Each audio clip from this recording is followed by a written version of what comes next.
10 years ago, I was cutting timber in the Tillamook State Forest in Oregon. There was one tree up there my saw wouldn't cut, so I went at it with an axe and left a deep gash in the trunk, right at chest height. That tree was 40 yards from our camp. The next morning, it was half that distance. And the morning after that, it was standing right outside my tent, close enough to touch, and the gash was still in it. I know exactly how that sounds, and my crew didn't believe me either. Before I tell you what happened, I should probably explain the rules. We've split this video into 4 difficulty levels: easy, hard, nightmare, and impossible. The vast majority of viewers are too scared to make it past easy. We want to know how far you can go. So when it's over, drop a comment and tell us which level you reached. And just so you know, a jump scare could hit at any level. Now, let's begin. The gash. My name is Donovan Ralston. Let me say this up front. I didn't tell anyone about this for years, all because of 4 men who wouldn't believe me that night. I'm still angry at them. I'm angry at myself too, because at a certain point I chose not to believe myself either. I was 23. I was on a 5-man cutting crew working the north end of the Tillamook State Forest in Oregon, up above the Trask River.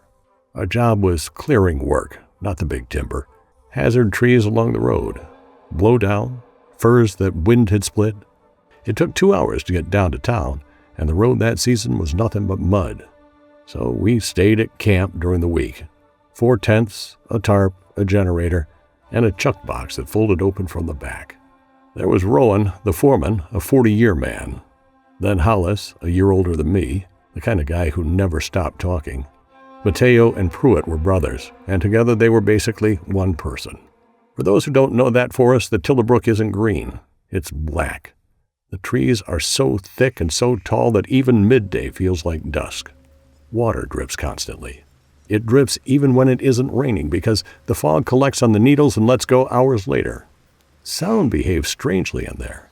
You won't hear a man talking 20 yards off, but you'll hear a chainsaw 300 yards away like it's right against your ear. The first 2 weeks, nothing happened. In the evenings, we'd build a fire. Hollis would talk. Rowan wouldn't say a word. The brothers played cards. It was good. I loved that work. I still do, as strange as that sounds. At the start of the 3rd week, we started clearing the slope just above camp. It was mostly fir and alder up there. Easy work. But there was one that wasn't easy. I don't know what it was.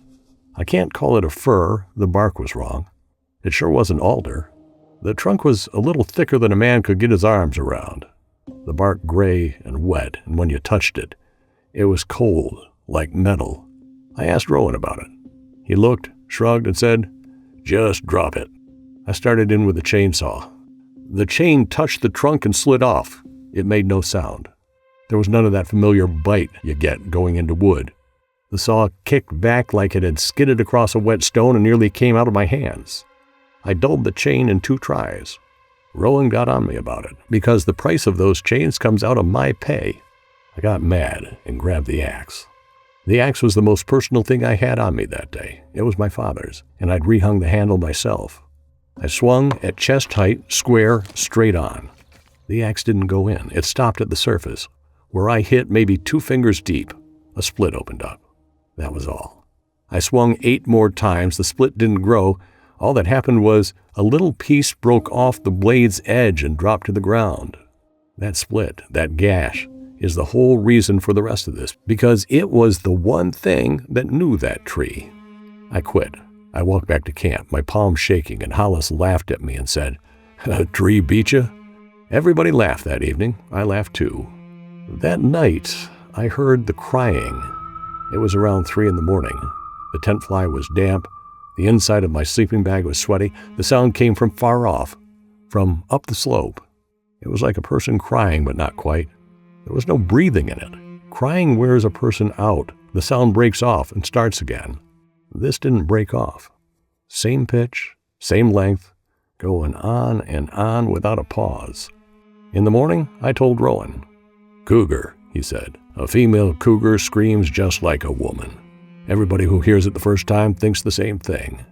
Mateo said it could be an elk, that in September the bulls make sounds like that. Both of those were true. I believe both of them.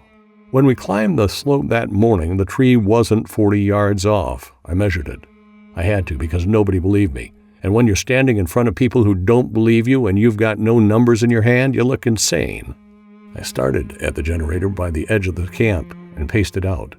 23 steps. The day before, when I swung the axe, I counted 45 because I'd been figuring how many trips I'd have to make to the water jug. But it wasn't the measurement that really made me sick. I went to the tree's old spot. There was no hole there, no torn-out root, no drag mark. The ground was flat, covered in needles, like nothing had ever been there.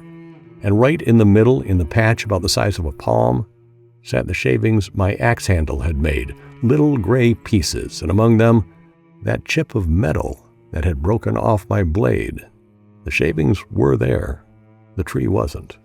I called Rowan over. He looked for a long time. Then he said, "You dug around here yesterday. You're mixing up two trees." Hollis said, "Couldn't the same cut be on a different tree?" Which it could have been, except we both knew it wasn't, because that gash was notched in the middle from where the axe edge had broken. And that same notch was sitting there in the trunk up the slope, exactly the same. Mateo stopped laughing. Pruitt didn't say anything. Rowan told us, "Get back to work." Nobody made jokes that evening. We sat around the fire and nobody talked. And only somebody who's worked on a crew understands what a bad sign that is. The second night, the crying was closer. I came out of my tent. I aimed my flashlight up the slope. When the light hit the tree, nothing moved. There was nothing moving, not even the branches. The air was completely still, but the sound wasn't coming from far off anymore. It was coming from the gash, from that split at chest height. I got closer. It was stupid, but I got closer because for 30 hours nobody had believed me, and I wanted to know one thing on my own. I put the light straight into the gash. It was dark. Then the crying, as if it had noticed the light was there, stopped all at once. In the silence, all I could hear was my own breathing, and way down deep, the wet sound of something swallowing. I turned off my flashlight. It was the dumbest decision I've ever made. But in that moment, all I wanted was not to see. The third morning, my tent fly was wet, not from fog. There was a gray, sandy dust on top of it. Shavings. It was in front of my tent. 6 feet, maybe less. The trunk was blocking the tent opening, so I had to crawl out sideways to get out. The gash was right at eye level, and it wasn't 2 fingers anymore. It was as wide as a hand, and the inside of it was wet. Something was seeping from the edges.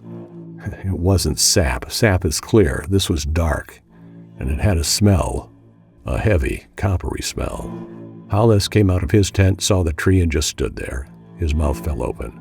He was the one man who'd believed me, and I still remember the look on his face when he did, because in that moment I understood. There was finally someone to share what I'd been carrying for 3 days, and it didn't make me feel better. It made me feel worse. Even Rowan couldn't say anything. He just said, "Back up."